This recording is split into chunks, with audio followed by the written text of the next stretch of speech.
Right now, only a handful of states allow convicted felons to vote while they're serving their prison sentences. Another state could join the list ahead of this year's midterm elections. But as Usher Qureshi learned, the push for expanded voting rights doesn't come without controversy.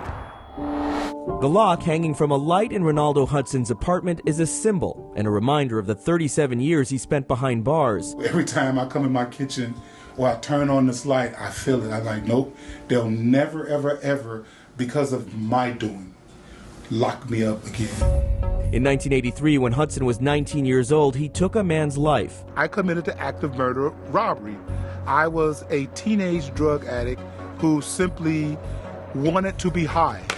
Originally sentenced to die by lethal injection, the sentence was commuted to life in prison, where Hudson learned to read, got his bachelor's degree in divinity, and was eventually granted clemency and released. The death penalty execution is one thing. Death by incarceration exists because people in prison don't have the right to vote. In 37 states, felons lose their eligibility to vote while incarcerated. In Maine, Vermont, and Washington, D.C., they've never lost the right. But in 11 states, the right to vote can be permanently stripped. Avalon Betts Gaston is the project manager for the Illinois Alliance for Reentry and Justice. In 2015, I was wrongfully convicted, and I served about 4 years in federal prison. And during that time, I was unable to vote. For Gaston, disenfranchisement while incarcerated meant a loss not only of her own political voice, but as an advocate for her young children. We're not just hurting that person, that we're actually hurting their family, and as an extension, their community.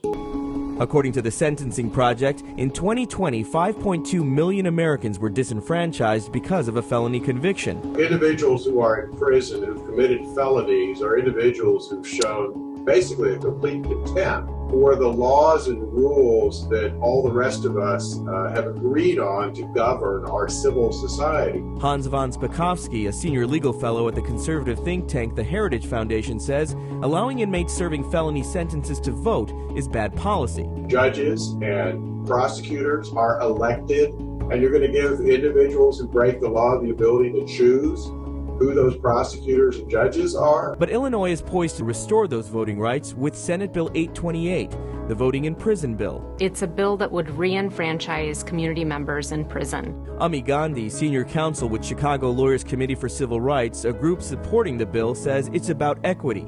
Black people have been very disproportionately affected by our mass incarceration system, and as a result have been disproportionately disenfranchised as well. Gandhi says while black people make up about 15% of the state's population, they account for more than half of Illinois' prison population. For Ronaldo Hudson, voting for the first time in decades after being released in 2020 was empowering beyond his imagination.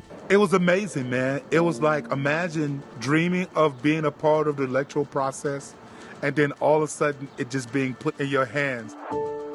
When you don't have power at the ballot box, then you don't have power over your everyday conditions. And so people who are incarcerated lack that necessary power. I'm Usher Qureshi. Thank you for joining us this week for our conversation about voting rights. Join us next week as we take a look at issues impacting the LGBTQ community. Last year was the deadliest year for transgender Americans in history. What are groups doing to make sure these cases don't go cold? Until then, I'm Chris Stewart, and this is The Race.